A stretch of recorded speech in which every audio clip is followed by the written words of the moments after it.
Hello everyone, welcome to session 6 of IS Baba's Rapid Revision series or RARE series for UPSC Prelims Examination 2021. So this is day 8 of RARE series. I am Preetham Reddy and in this session I will be dealing with 10 high probable topics, especially from current affairs section from science and technology and history, which are important for UPSC Prelims Examination 2021. So in today's session we will be dealing with some space related articles. So I think in our previous session, that is session number 5, so we had completed some space related current affair articles. So there are few more articles dealing with the space related, that is science and technology. So first one is Lunar Polar Exploration Mission, that is LUPEX mission, and then Aditya L1. Then we will try to understand some basics regarding Sun's internal and external structure and ISRO's RESPOND program. And finally, we will be dealing with some current affairs related articles from history part. So first one is key terms and news, that is Abhay Patras and Bargis and Mullaperiyar Dam and John Pennycook. And then we will be dealing with Malabar Rebellion or Mopla riots of 1921. So 2021 marks 100 years. And then there is Chauri Chaura incident, again 100 years. And then historic martyr town of Dekya Juli in Assam and Patharu uprising of Assam. So these were in news. So in schedule we have given topics which deals with modern history, that is India in the late 18th century. But usually we don't find articles from current affairs from this particular section. That's why I'm covering diversified current affairs which are important for prelims examination 2021. So while revising, you have to revise those static part from your respective notes or books and then go through this particular video for additional information. And also I have included list of key terms from history section which is often asked in exam. So it is provided in the RARE notes. And in order to download RARE notes, PPT and PDF, one has to visit rrs.isbaba.com portal. Don't forget. Okay. So today's first topic, Lunar Polar Exploration Mission. So this is the first topic. So Lunar Polar Exploration Mission, first you have to know it's a joint mission by ISRO and Japan, that is JAXA. So it is a collaboration between India and Japan and they are working together on a joint lunar polar exploration. So this LUPEX mission, what is the major aim? The major aim is to send a lander and a rover in order to explore Moon's south pole probably in 2024. So this is what you have to remember, this LUPEX mission, it focuses on exploring Moon's south pole. And here you have to understand Japanese contribution, that is JAXA, it is likely to provide the under development H3 launch vehicle as well as the rover, while ISRO, it would be responsible for the lander. So you have to remember from this particular topic that lunar polar exploration, it is collaboration between ISRO and JAXA and it is involved with South Pole. And finally, for precision landing, we are taking help of Japanese. So Japanese has excelled in precision landing. So it will utilize feature matching algorithm and navigational equipment which is derived from JAXA's smart lander for investigating moon mission. Okay, so JAXA's SLIM mission. So you can remember JAXA's SLIM mission, it is associated with LUPEX or Polar Exploration Mission.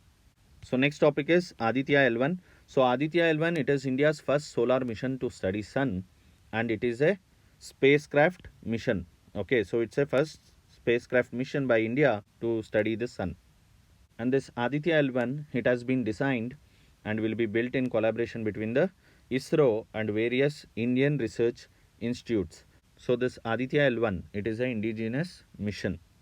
So the main objective is to study the sun's corona, but at the same time it will also observe corona, chromosphere and photosphere.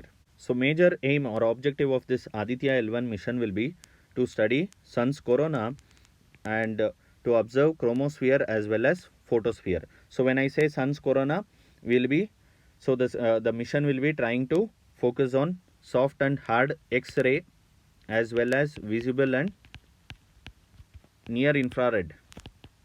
So near infrared waves. And when I say when we are focusing on chromosphere, so usually ultraviolet rays are being studied or observed. And when it comes to photosphere, So broadband filters are used.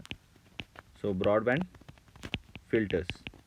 And next you have to know about some basics. So corona is the outermost region of the sun's atmosphere. Anyway, we'll be dealing in the next topic. So just know that corona is the outermost region of the sun's atmosphere. Now this Aditya L1, it will be inserted in a halo orbit around the L1, which is 1.5 million kilometer from the Earth. And finally, we have to note that Aditya L1, it has some specific payloads. So particle payload, it will try to study particle flux which is emanating from the sun, and also there are different payloads like magnetometer payload. It will measure the variation in magnetic field strength of the sun. Okay, so just remember Aditya L1, it is the first spacecraft mission to study the sun from India, and it will be observing corona, chromosphere and photosphere, and it is placed in the halo orbit around the L1. And finally we are also trying to observe what are the particles flux emanating from the sun as well as magnetic field strength of the sun. So these are the things which you have to remember. So next topic, let's try to understand some basics, sun's internal and external structure.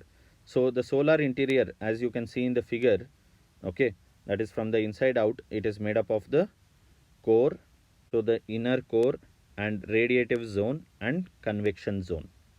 So the solar interior, so we are dealing with from inner to outside. Okay, so first it is made up of core and then radiative zone and the convective zone. So the solar atmosphere above that, so it consists of photosphere, chromosphere, corona. Okay, so corona is majorly what the Aditya L1 tries to study, but at the same time it also observes the solar atmosphere which consists of photosphere and then chromosphere and the corona. So corona, when I say corona, we will also be observing solar wind. Okay, so yesterday we already dealt with solar minimal, right?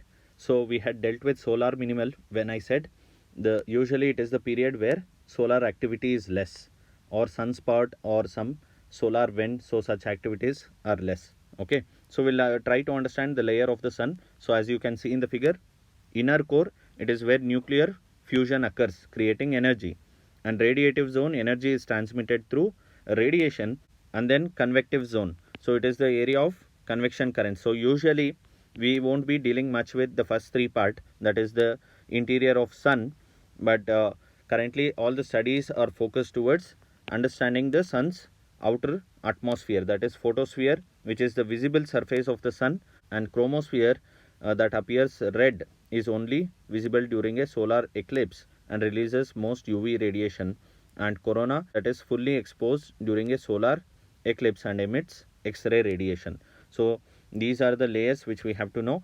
So first one is photosphere. So as I said, photosphere, it is the bright outer layer of the sun that emits most of the radiation, and it is an extremely uneven surface. So the effective temperature on the outer side of the photosphere is usually 6000 degree Celsius. Then we will try to understand chromosphere. So just above the photosphere is the chromosphere. It is relatively a thin layer of burning gases. So this chromosphere is bit cooler compared to the photosphere. So it is around 4320 degree Celsius. So sunspot, we already dealt with sunspot yesterday. So sunspots are nothing but areas of strong magnetic forces on the surface of the sun, that is photosphere.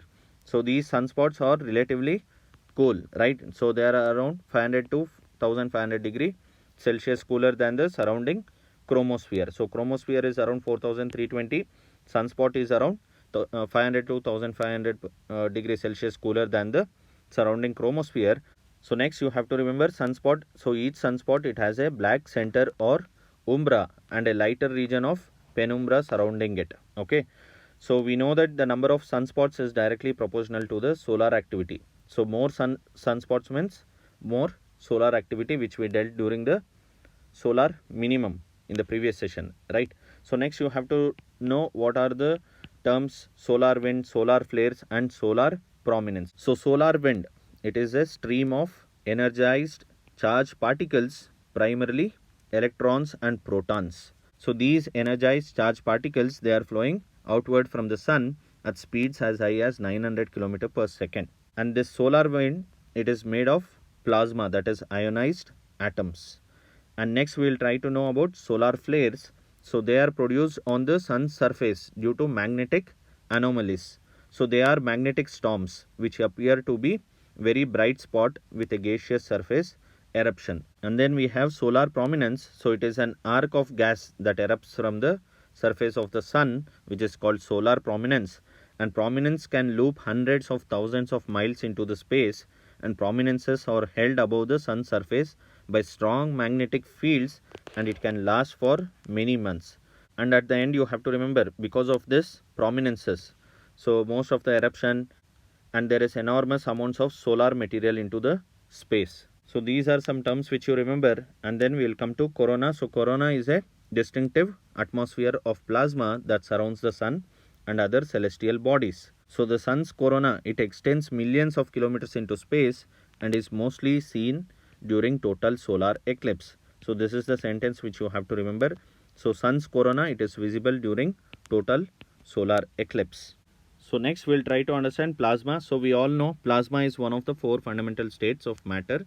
So the others being solid, liquid and gas. So plasma is a ionized gas. So those atoms and molecules which are converted into ions typically by removing one or more electrons from the outer shell. So this is what you have to remember. And usually lightning and electric sparks, they are everyday examples of phenomena which are made from plasma. So if you can remember these terms, it is important for prelims. So next important topic, ISRO's RESPOND program.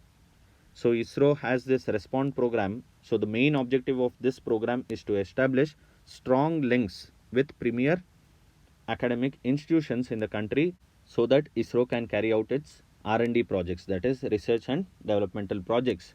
So the major aim is to enhance academic base, generate quality human resources and infrastructure at the academic institutes in order to support the Indian space program. So this is the major aim, and under response, projects in the advanced areas of relevance to space program are encouraged to be taken up by universities and academic institutions. So ISRO helps these institutions to establish the necessary technical facilities and also provide fellowships to researchers to work on cutting edge research topics. So what you have to remember from ISRO's RESPOND program is, it is nothing but it is trying to establish a strong link with some important academic institutions across the country so that it can carry out its R&D projects as well as it can generate some quality human resources. So if you remember this is sufficient. So next, there were some key terms in news like Abhay Patras and Burgess. So we'll try to understand. So one important favorite area for UPSC is they might ask questions like in the context of cultural history or in the context of ancient India or ancient history or medieval history, what is this term associated with, or they can give some match the following with some ancient terms and what is its meaning or description, right? So we'll try to understand. There was article about how the Mughals and how the Marathas, so they dealt with distress migration. So recently we saw a lot of laborers migrating due to pandemic situation. So the article provided that during 1630s, so monsoon had failed for 2 years, which resulted into Deccan famine. Okay, so there was a Deccan famine during 1630s. So because of which, so there was starvation, there was distress.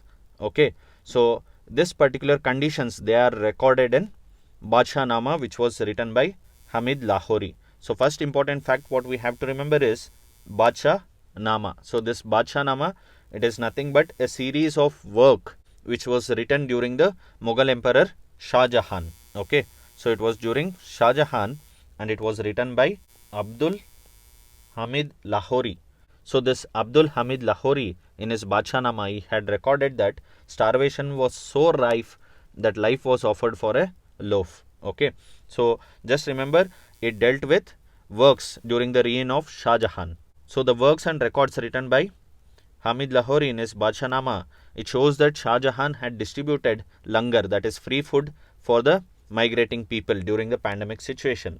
So just like the current government is providing free food under food security program, so the similar fashion Shah Jahan had done such work. And next article provided that during 18th century, so the Peshwas, they offered Abhay Patras. that is letters explicitly promising security to encourage migrants to return. So this through Abhay Patra, Peshwas they exempted royalties or tax from land revenue. So Peshwas they provided tax holidays. So Abhay Patra is nothing but letters. So Patra means letter. So letter explicitly promising security to encourage migrants to return. So we'll see what is this Burges. So Burges is the term with reference to the several Maratha invasions of West Bengal which resulted in looting, plundering and massacres in what was then Mughal territory. So the word Burgi referred to cavalryman in Maratha and Mughal armies. So you have to remember this. And this word Burgi, it comes from the Persian Burgir, literally means burden taker. So if in case there are terms Abhay Patra deals with Peshwas and it deals with tax holiday to the Rohitwari or to the farmers or to the distressed migrants. And Burgis means literally burden taker, or this Burgis word was used with reference to the several Maratha invasions of West Bengal which resulted in looting, plundering and massacre. So this is what you have to remember. So next let's try to understand next topic, that is Mullaperiyar Dam and John Pennyquick. So Mullaperiyar Dam, it is quite often in news. So it is one of the important topics. And Mullaperiyar Dam, it was constructed by John Pennyquick and it turned 125 years recently. Okay, so it is 125 years. So there was article regarding the contribution and efforts of John Pennyquick and regarding Mullaperiyar Dam. So we know that Mullaperiyar Dam, it was constructed by John Pennyquick and it is built at the confluence of Mulayar and Periyar rivers. So this dam is built at the confluence of Mulayar and Periyar river, as you can see in the figure. And this particular dam, it is located in Kerala on the river Periyar. So you can see here Periyar river. So this dam is located in Kerala, but this dam is operated and maintained by the neighboring state of Tamil Nadu. So this has resulted into bone of contention, and you have to know it was this John Pennyquick who changed the course of Periyar river. So he diverted the west flowing river to the east. So Periyar river, it was west flowing river. So this John Pennyquick, he diverted the west flowing river to the east, and which later on benefited water starved fields of Kumbam Valley. So there is something called Kumbam or Kumbam Valley. So all these valley got benefited because of this interlinking or a diversion of Periyar river. So Pennyquick, he is the one who sowed the seeds of river linking. That's the reason he was endowed by British government with the title Companion of Star of India, which is the highest civilian honor. So next you have to remember, so an agreement was signed for water sharing between the Pandyan kings who ruled the Madurai and the erstwhile Travancore kingdom. And this particular agreement is now a bone of contention between Kerala and Tamil Nadu. And though it is 125-year-old dam, it has brought prosperity to the eastern side. And people on the western side, that is downstream, they live in fear, concerned about the safety of the dam. That's the reason this Mullaperiyar dam is in news. So these are the things which you have to remember. So remember, Mullaperiyar dam, it is in Kerala and it is built on Periyar river. And Mullaperiyar is nothing but confluence of two important rivers. One is Mullar and second is Periyar. So next important topic is Malabar Rebellion or Mopla riots of 1921. So again an important topic because 2021 marks 100 years. So the Mopla Rebellion, it is also known as Malabar Rebellion of 1921. It is nothing but the culmination of series of riots by this Mopla Muslims of Kerala during 19th and early 20th century, and these protests or these riots were against the British and the Hindu landlords of northern Kerala, which was called Malabar. So you have to know it was a rebellion between Moplas, that is Mopla Muslims, against the British and the Hindu landlords in Malabar, that is northern Kerala. And you have to remember this Mopla rebellion, it was an armed revolt and it was led by Varya Kunnath Kunjam Ahmad Haji. So one important point what you have to note here is the resistance which started against the British colonial rule and the feudal system, it later ended in communal violence between Hindus and Muslims. And this Mopla rebellion or Malabar rebellion, it is nothing but an extended version of the Khilafat movement in Kerala, that was in 1921. So we know about the Khilafat movement, right? So Khilafat movement, it started in 1919 in India in order to support the restoration of the Caliphate in Turkey. So the INC was also aligned with it, if you guys remember. So Caliphate meetings in Malabar, it incited some communal feelings among the Moplas, and it became a movement which directed against the British as well as the Hindu landlords of the Malabar. So there was large scale violence which saw systematic persecution of Hindus as well as British officials, and many homes and temples were destroyed. So you have to remember Mopla rebellion, it was in Kerala and it was during 1921. So the major reason was these Mopla Muslims, they resisted British colonial rule and the feudal system. But later on, it was ended in communal violence between Hindu landlords and Muslims. And then you have to remember the main leaders who were associated with this Malabar rebellion.